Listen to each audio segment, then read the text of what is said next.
And then novel enough, you mentioned something that's one of the things in your book you've been framed as, go ask your 25 best clients. Yes. Like, how do you define me? How do you define wealth management? There are 5 questions every advisor needs to ask. Take us through those. Every client, every 18 months. Okay. And I'm not kidding you, by It's the way. not a one and done. It's not a one done. Because, by the way, the subtitle of my book is How to Reframe Your Wealth Management Business and Renew Client Relationships, which is really the secret sauce in all of this, that if you're growing a business and scaling a business as an advisor, and you're building out your next gen team, and you're really thinking about the evolution of the business, things are going to change. The client's perception of your business may change, and how you plan on reframing that really matters. And the only way you know as an advisor if you've moved the needle and you're reframing and rebranding and transitioning, which, by the way, usually happens naturally every 3 years, whether you like it or not, is to step in about every 18 months and ask clients 5 questions. Very simple. What's the one thing you value most about my firm and how I serve you? And it's a one thing question. It's not what's the most important thing. You ask somebody what the most important thing is and they shut down. They get stuck. I can't think of anything. I got to pick. What is it? Right. And they'll give you a few things, but it won't be. But what's the one thing? When you ask somebody what's the one thing, they'll give you 3 things and they'll unpack them in the order of importance. The second question is, what's the one thing you would want us to change or improve about how we serve you? The third question was the greatest mistake, I think, as a writer I ever made.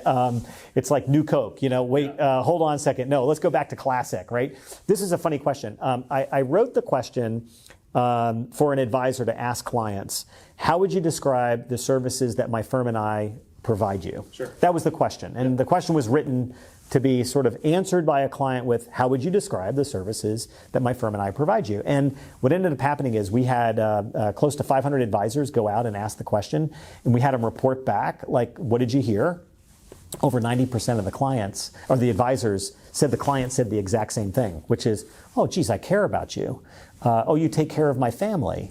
Oh, you've always been here for me. It had nothing to do with products or services. Interesting. It was really, really fascinating. How would you describe the services my firm and I provide you? Elicited unexpectedly, you're here for me. You take good care of us. We trust you. Okay, so that's a pretty powerful answer for a client to evoke. For a question to be evoking that kind of answer is pretty powerful. So it didn't get to what I really wanted to get to, which is like, what is the client valuing, and how would they say out loud what it is that they've experienced with their advisor to a neighbor or a colleague or somebody, right? Yeah. So we added the 4th question, and I wrote the 4th question to be very specific, which is, what do you believe we've achieved together in the 15 years we've worked together? Yeah. It's a very simple question. It's an achievement question, and it gets to the heart of the matter. And the advisor, before asking that question, should be prepared with examples of things they've achieved. Done together. Right. Yes. Yeah. Because sometimes clients need a little bit of a trigger. They need a little reminder, a little help along the way. Well, that question leads to a very powerful unpacking of the value, what the client really values.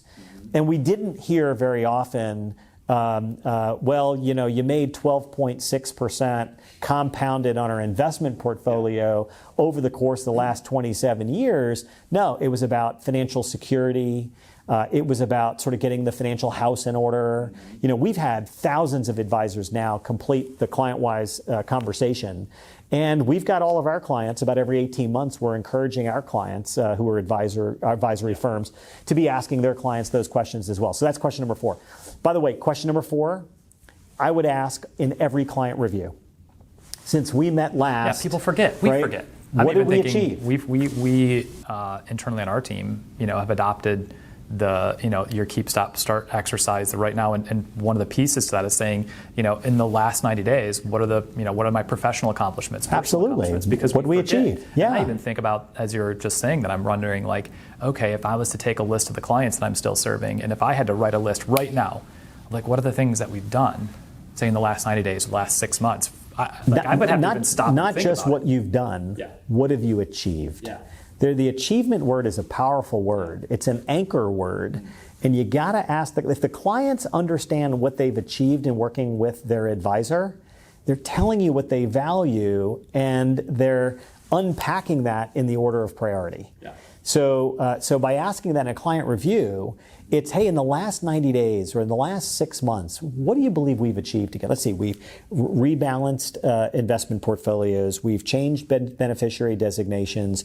We ran an educational seminar for your next-gen clients. We helped sell the business by giving you some advice and guidance around that. Like all of a sudden now, there's a whole level of, well, document that. Document that. Yeah. And then at the end of the year, bring that forward. Hey, by the way, we accomplished a lot together this year. Look what all we've achieved in the last 12 months. You start thinking about that. There's value in that, and that fee for service anchors to that. Okay, fifth question very quickly. Among your other trusted advisors, Mr. and Mrs. Lubner, who do you trust the most and why? So the among your other trusted advisors implies A, you have them, and B, that the advisor asking the questions is one of them, right? And you got to know who the other trusted advisors are in the client's life. There's a couple of purposes for the question. One is we want our advisor clients to know who the other influencers are in the relationship so they can really envelop the client relationship. But the second reason is the best advisors in the business actually build a network of centers of influence and other trusted advisors. And the most effective way to partner with that group is to identify who among the short list of their best clients are the most trusted advisors and begin building a partnership there. So it's a whole other strategy called the Professional Advocate Network, but that's a good way to get there as well. These questions are powerful, and we've used them for 15 years. The first program I wrote was our Loyal Client Advocate program, and the first step in the process is to ask these 5 questions of about 25 clients. And the more clients you can ask, the better. Advisors want to mass email a Survey Monkey or something out. I would not do that. This is a personal phone call, maybe a personal video meeting or a personal cup of coffee kind of in-person appointment. And about every 18 months, you start doing this consistently. We've got clients now that have done this 7 or 8 times, and they've watched their firm evolve with their next gen. Interesting. And it's really worked well.